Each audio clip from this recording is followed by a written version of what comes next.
아이 안 낳는 혹은 못 낳는 나라. 유독 특별히 아이 낳아 키우기 어려운 직업이 있으니 바로 방송 작가입니다. 아이 낳아 키우며 방송작가를 했다는 이유만으로 네. 방송작가 후배들에게는 존경의 대상이 됩니다. 방송작가 유니온이 작가들의 어떤 모성권 실태를 들여다보는 작업을 했죠 지금. 임신만으로 자진 퇴사를 종용하는 사례도 있었고요. 자녀를 양육하고 있는 작가라는 이유만으로 비하받거나 뭐 능력이 없다거나 이렇게 그렇게 차별받는 그런 발언을 듣는 경우도 되게 빈번한 것으로 확인됐습니다.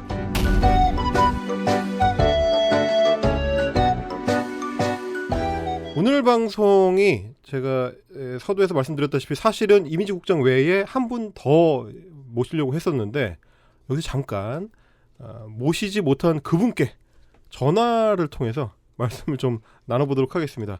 방송작가 유니온의 이제 박선영 홍보국장입니다. 네, 여보세요? 아, 예, 국장님 안녕하세요. 안녕하세요. 아, 오랜만에 얼굴 뵙나 했는데 어떻게 하다가 이제 거기 계세요? 네. 죽겠어요, 진짜. 아시다시피 저희 시아버님께서 태극기 부대셔가지고 광복절 집회를 갔다 오셨어요. 그래서 지금 코로나 네. 검사하시고 네. 결과를 기다리고 있는 중이에요. 예, 그렇군요. 일단은 건강과 방역이 우선이니까요. 저희가 너무 뭐 미안하지 않으셔도 되고요. 일단은 저희 유니온에서 홍보국장 맡고 계신데 네네. 제가 얘기를 듣다 보니까 실상은 그림국장이 아니냐. 예, 제가 홍보국장이라고 맡고는 있는데 사실 그림만 그려요. 그게 무슨 말씀이세요? 너무너무 죄송한데 하고 싶은 것만 하고 있어요. 아니 사실은 저희 방송작가 유니온의 그 상징 우리 귀요미 네. 캐릭터를 디자인한 장본인이시기도 하시잖아요. 네, 그게 사실 우리가 파리바게트 노조의 캐릭터를 단톡방에서 얘기를 하다가 이러면 우리도 한번 만들어 볼까 이러고 네. 저 그때 원고 쓰고 있다가 갑자기 휘리릭 그려가지고 올렸는데 네네네. 이걸로 한번 가보자라고 해서 지금 헬마우스 뒤에 있는 유니온 캐릭터 예. 너무 귀엽죠. 아, 네, 방송작가 가이드북에 사파도 그리고 뭐 그렇게 하고 있고요. 재밌어 하는 걸로 노조에 좀 보탬이 되고 싶어서 시작을 했고요. 네. 청취자 여러분 중에 그림 좋아하시는 분들, 작가님들 계시면 홍보국으로 오세요. 함께해요. 네.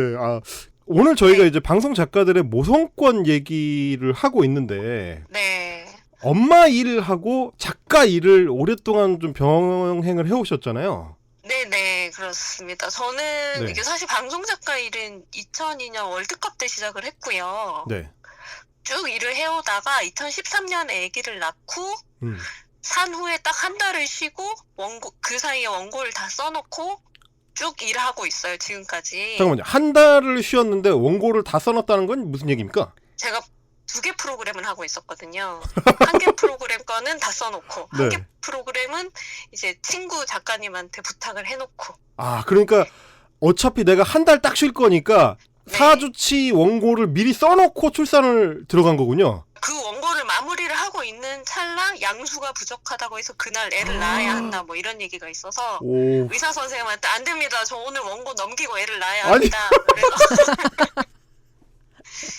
네, 그래가지고 네. 새벽 5시까지 이제 1인실 있죠. 아기 낳는 1인실. 네, 거기에서 원고를 5시까지 마무리를 하고 이제 1시간 동안 샤워를 하고 그 다음에 마치 촉진제 주사를 낳고 이제 출산을 시작했어요. 정말 이 믿을 수가 없는 얘기네요. 이게 무슨 후삼국 시대의 견훤 어머니가 밭일하다가 아이 낳으시는 것도 아니고. 그때는 그렇게 해야 뭐 달리 방법이 없었어요. 누가 이제 알려주는 분도 없었고. 어쨌든 원고는 넘겨야지 돌아왔을 때 내 자리가 있을 테니까. 네. 여러분 이게 단순히 투철한 직업 정신이라고 보시면 안 되고요. 저희가 너무 당연하게 보장받아야 되는 이 어떤 모성권이 전혀 아무도 고려하지 않고 있는 환경에서 그동안 방송 일을 해왔다 이렇게 보셔야 될 것 같습니다. 그러면 그야말로 방송 작가들에게 있어서 모성권 문제가 얼마나 중요한지를 정말 몸으로 느끼신 거잖아요. 하시고 싶으신 말씀이 많으실 것 같아요. 그렇죠. 사실 저는 이제 힘들긴 했지만 경력 단절이 무서워서 진짜 열심히 살았거든요. 네. 근데 저뿐만 아니라 개인적으로 임신 출산 때문에 일을 그만두는 작가들을 너무 많이 봤어요. 그러니까 후배들이랑 일해보면 다들 너무 똑똑하고 능력 있고 심지어 심성도 훌륭한데 그 아이들이 아이를 낳게 되면서 다 그만두게 되고 남편들이 뭐 얼마 번다고 그러냐 아이에게 집중해라 가정이 우선이잖아 뭐 이런 얘기들 되게 많이 들으면서 아이들이 많이 사라졌어요 후배들이. 그러다 보니까 정말 그 말이 너무 꽂힙니다. 사라진 작가들은 어디로 갔는가인 건데. 네네. 그리고 사실 그 노동력을 우리가 제공하기도 하지만 사실은 많은 기획력과 네. 크리에이티브를 제공을 하잖아요. 그래서 그렇죠. 방송사들이 굉장히 이익을 가져가지만 출산휴가라는 기본 권리는 우리에게 주지 않는단 말이죠. 그렇죠. 그래서 스스로 포기하고 뭐 아이를 포기하거나 아니면 결혼을 포기하시는 분들도 계시고 이런 상태라면 이제 방송작가라는 직종은 아마도 그냥 아르바이트? 거대한 아르바이트 집단에 불과하지 않을까 이런 생각이 들어서 저는 아기 낳고 나서 제도적으로 좀 무선권을 보호를 받아야 직업인으로서의 방송작가를 이야기할 수 있을 것이다 이런 생각이 좀 들었어요. 아기 낳고 느꼈어요. 이런 부분들이 좀 정책에 디테일하게 잘 반영이 돼야 우리도 좀 이게 직업으로서의 어떤 전문성을 확보하는데 그리고 그렇게 해서 좋은 신진 작가들이 계속 이 직업 전선으로 유입되는데 좀 도움이 될 것 같은데. 그럼요. 조금 더 섬세한 좀 조정이 필요할 것 같다. 오늘 말씀 감사합니다, 국장님. 다음에 저 진정되고 나면 좀 따로 모시고 또 말씀 들어보도록 하겠습니다. 네, 감사합니다. 고맙습니다.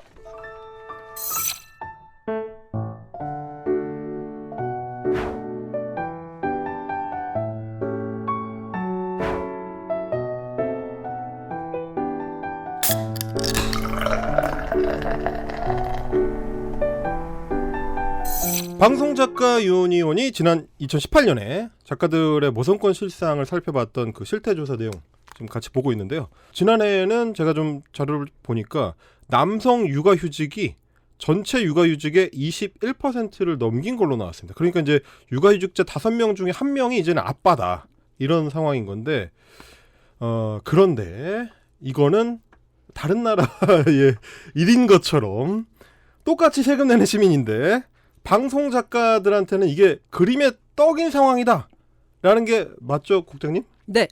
저희가 그 아까 실태조사 말씀드렸을 때 그중에 이제 222명이 참여를 해서 이제 실태조사를 했는데 그중에 출산 경험이 있는 사람이 115명이었어요. 근데 그중에 출산휴가를 어떻게 사용했느냐, 어떻게 출산을 했느냐 이렇게 얘기를 했더니 출산휴가라는 것을 유급으로 쓴 사람이 단 1명이었어요. 한 명이 단 1명이었습니다. 115명 중에 그 퍼센트를 보면 1개월 미만을 쉬었다고 하는 사람이 70% 가까웠어요. 저는 이제 순미 국장님한테 한번 여쭤보고 싶어요. 이런 얘기 들으면 방송 작가들의 이런 실태를 접하고 어떤 생각이 드셨는지 궁금하네요. 네. 그냥 처음 듣는 이야기였어요. 이런 세계가 있는지 사실 잘 몰랐고 제가 이제 저도 아이가 1명 있는데 제가 아이를 낳았을 때 이제 시민단체에서 한 6년 정도 일을 하고 있을 때 되게 당연하고 자연스럽게 제가 이제 유급 출산휴가 3개월 그다음에 저는 육아휴직도 2년을 썼거든요. 그렇게 이제 사회보장 제도를 잘 받으면서 다 이런 게 다 모든 여성들이 이런 상황에서 아이를 낳을 거라고 생각했는데 너무 충격적이어가지고 계속 지금 진행을 하는데 어려움을 겪고 있는데 이게 사실 무급이 되면 출산휴가가 아니거든요. 엄밀히 말하면. 네, 맞습니다. 돈을 못 버는 건데 무슨 휴가입니까? 그게 이제 아닌 건데 그냥 돈 안 받고 쉬는 거죠, 사실. 제가 이제 그 뒤에 이제 준비했던 내용이 사실상 이제 그 자영업자 프리랜서들을 위한 출산 지원 정책에서 이제 정부가 이제 조금 고민하면서 돈을 이제 조금 지원하는 정책이 생겼어요. 3개월에서 월 50만 원 해서 150만 원을 지원해요. 지금은 이제 방송 작가인 경우에 출산을 할 경우에 150만 원 정도는 이제 지원받게 됐어요. 그래서 조금 전에 이제 프리랜서 출산휴가 지원금 제도를 말씀을 해주셨는데 이번에 사실 예술인 고용보험 제도도 새로 도입이 되지 않습니까? 이게 이제 고용보험이니까 결국은 출산휴가 제도랑 연결이 될 것 같은데. 네, 이게 이제 그 사회적으로 이제 뭐 전국민 고용보험 뭐 이런 막 논의 속에서 이제 일부가 이제 된 게 이제 예술인 고용보험 이제 이 제도는 이제 거의 이제 시행되는 걸 거의 확정되어서 이제 지금 논의가 진행되고 있는 거고 이제 이렇게 됐을 때 이제 실업급여와 함께 출산급여 정도는 이제 지원받게 된 거죠. 근데 이제 문제는 이게 일단은 지금 논의 세부적인 시행 명이 이제 논의되고 있는데 네. 솔직히 말씀드리면 저는 아주 긍정적으로 보지는 않고 있어요. 이게 실제적으로 그 현장에서 이 제도가 정착되고 시행될 때까지 거쳐야 되는 관문과 난관이 되게 상당할 것이다 이런 생각이 좀 들거든요. 뭐 예를 들면 이런 겁니다. 그러니까 방송 작가가 이제 이 예술인으로 증명받으려면 네. 예술인 증명되는 이 지점까지도 되게 좀 난관이 있어요. 예를 들면 그 뭐 보도국에서 일하는 한 20년 된 작가님은 예술인이 아니라고 하는 거죠. 예를 들면 보도 쪽에서 일하는 방송 작가니까. 그리고 뭐 막내 작가들은 또 너희는 예술인 아니야, 막 이렇게 되는 것도 있고요. 그러니까 그 예술인을 증명받아야 되는 문제도 있고, 그다음에 이제 고용보험에 가입하기 위해서는 실제적으로 근무했다는 근속이 필요한데 그 근속 관련해서는 증명하려면 서명 계약서가 필요하잖아요. 근데 그렇죠. 잘 아시다시피 지금 현재 방송 현장에서 서명 계약 체결하는 비율이 굉장히 낮잖아요. 그렇죠. 그러니까 지금 실제적으로 지금 일하고 있다는 걸 증명하는 서면 증명자도 대단히 어려운 상황이고요. 그렇죠. 이런 식으로 지금 하나하나 풀어야 될 문제들이 상당히 많기 때문에 방송 현장에서 이게 실제적으로 방송 작가들이 이 혜택을 누리기까지는 조금 아직 좀 많이 남아있지 않나라는 생각이 좀 들고 또 하나는 이게 좀 돈의 문제거든요. 아까 말씀드렸던 것처럼 프리랜서 150만 원 지원하는 것처럼 돈으로 이제 유급휴가를 쓸 수 있게 해준다는 얘기지만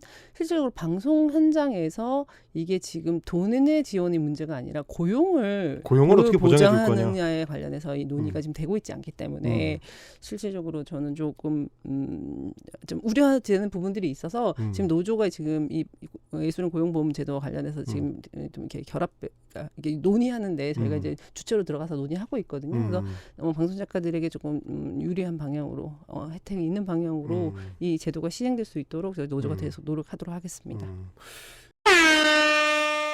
프리랜서로 아이를 낳고 키우면서 나 이것까지 해봤다. 잠깐 이제 아이돌을 방치도 잠깐 며칠 와가지고 회의하고 다시 들어가서 밥 지어놓고. 제도적으로 어떤 식의 서류를 떼야 되는지 그게 규정이 없는 거예요. 프리랜서는.